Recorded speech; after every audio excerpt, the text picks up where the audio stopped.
look at states that we were talking earlier that are doing it well, Mm. you mentioned South Australia. What is it that they're doing that potentially New South Wales or Queensland or Victoria, any state, could take a leaf out of their book? Well, South Australia got on with it before anyone else, really. And, you know, they're, I guess, geographically fortunate that Australia has the best solar energy resources in the world. It's all been mapped. And South Australia has the best energy resources in Australia. So they've got extraordinarily good renewable energy resources to tap into. They got going on wind many years ago, and there's been a lot of, I guess, criticism of South Australia for having ambitious targets. But what's happening now, you've seen where they've had more expensive power while they, I guess, paid for some of that infrastructure, including gas, I should say, which is actually quite an expensive way to provide energy in itself, albeit a very important one. So now, having done that, they now have the cheapest price into the national energy market across Australia, and you're seeing that parity in their state price now, and I think you'll continue to see that fall. What's also happened in South Australia is, you know, go to places like Port Augusta and Whyalla, and they are just steaming ahead. You've got Sundrop Farms there, which runs on a solar thermal system to run the nurseries. They provide, I think it's a third of the tomatoes for Coles in Australia. You've got the guy who's bought the Whyalla Steelworks saying, no, don't shut it down. Let's make the best steel in the world and let's power this steel smelter with 2/3 renewable energy. So they're building heliostats. You've got some really innovative pumped hydro schemes happening there to make use of stabilising I guess, the wind and the solar and evening out the load. You've got the very famous case of the world's largest grid-connected battery, which was the Tesla battery, $100 million, paid for itself in 3 years. That's amazing, isn't it? You know, and the reason that paid for itself was not so much because they bought and sold energy into the market, but because the grid is complex, right? At any point in time in Australia, it's got to be balanced. So supply has got to match demand pretty much perfectly wherever you are. If it didn't, stuff blows up, either in your house or in the infrastructure. So you can imagine what a nightmare it is to manage that. When you have a lithium or a battery like that can respond really quickly, it evens out the power across a wide region. And so it doesn't matter if a factory all of a sudden turns off all its energy guzzling equipment or turns it on, the battery just goes whoop, quickly sorts that, and then the grid can adjust more slowly. And so there is a payment to be made for, I guess, to the utilities for helping them not blow stuff up. I remember too there was a reasonable amount of criticism, I guess, of the South Australian government with that battery and the investment that they'd made into it. But I guess it's the old thing, who's smiling now? Well, you know, and I guess this comes back to the role of the media. You know, I must read very different things to everyone else because this has been on the cards for 10 years. You know, you could see this evolving, and I often say somebody one day will sit down and calculate how much the Abbott government cost Australia in terms of GDP, because this is a transition that makes social, environmental and economic sense. You know, this is stuff that had we got on to earlier, we'd be like South Australia, much closer to reaping the rewards. You know, we talk about coal-fired plants in China. Yeah, but they are building enormous amounts of wind farms and have been for a long time around the world.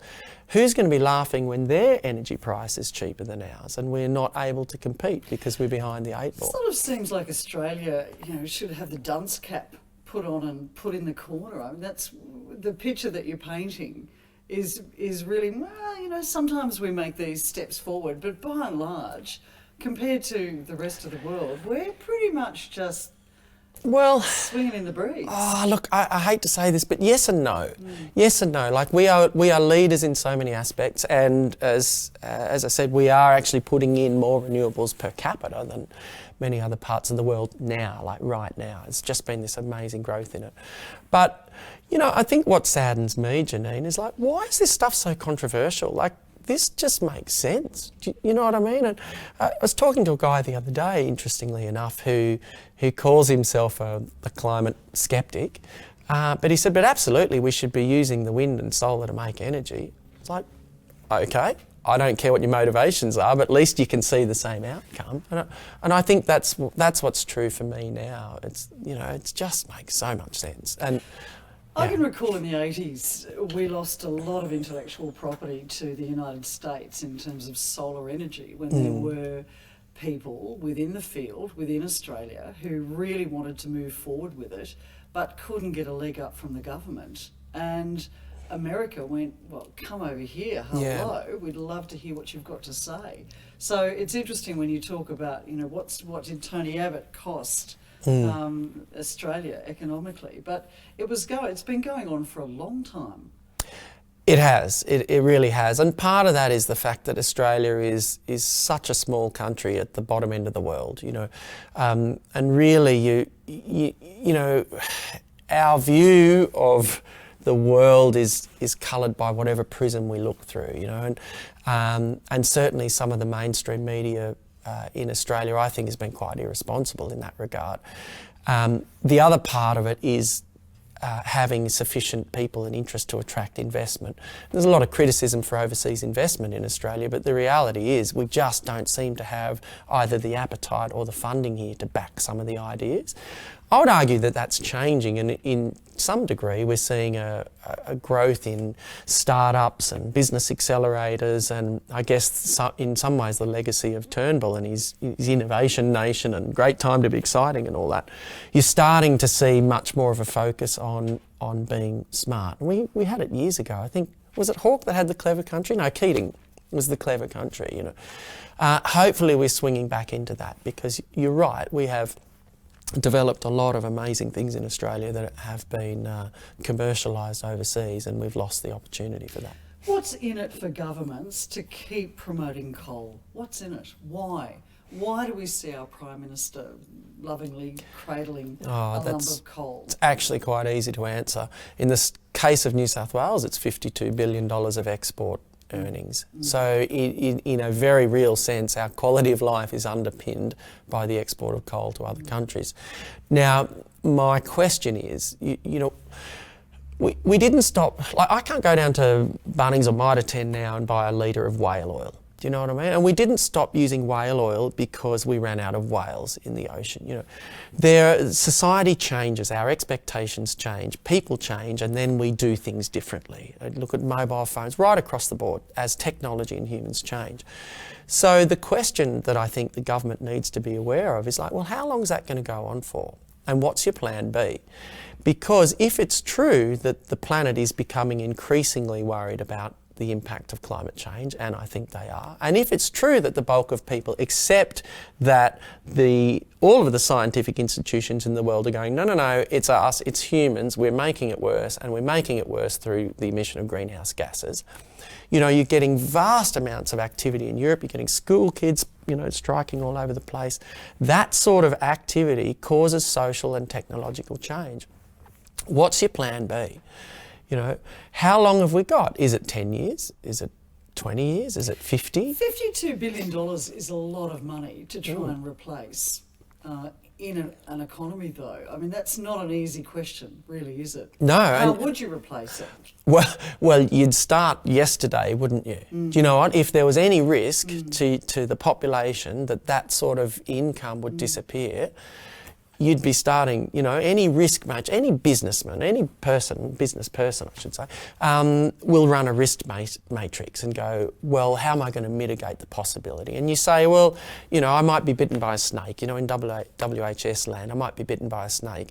Yeah, but it's pretty unlikely. But what I'll do is carry a Band-Aid in the car and wear long pants and make noise when I walk, you know. It's standard process. So who's doing that for Australia now? Who's doing that for New South Wales? The answer is CSIRO have done some work in that phase. They've done a great job in dumbing down that organisation. Oh, don't start me. You know, We've done a really good job. And you talked about export. Well, not only have we exported brains out of the country, but we've also turned those smart people into their own business people as well, you know. So the Commonwealth and the people, I guess, have lost access to that data and knowledge, and now it's business for those people. Well, good luck to them, I guess. But CSIRO have put out a roadmap for a hydrogen future. And certainly Japan is a country that said we're going to back hydrogen. So Toyota, all of that. Just expand on that. The hydrogen. How is that used? So hydrogen comes from splitting water, which is H2O, two hydrogens and an oxygen. If you add energy in a special kind of way, you can split that into oxygen and hydrogen. And then the hydrogen just really wants to hang out with oxygen again. So if you put those guys back together in a thing called a fuel cell, it will re-release that energy, and you can use that energy to power things like a car. I feel like I'm back in science class. It's fabulous. So any hydrogen car is actually an electric vehicle. But hydrogen is a gas, and like LPG, you have to compress it. The advantages of it are that it can be delivered in the same kind of mechanism that we deliver petrol or gas now, as opposed to electric charging stations, which are all a bit different. CSIRO have also made a fantastic breakthrough recently by using ammonia as a way to transport the hydrogen and cracking it at the other end so that you don't have to compress it and put so much energy into squeezing it out. Anyway, the point is, around the world now, there is a growing and soon to be quite significant global demand for hydrogen. That hydrogen has a premium if it's been produced with renewable energy. And Japan has actually made an announcement to the world saying, we're backing hydrogen, this is how much we'll pay for it.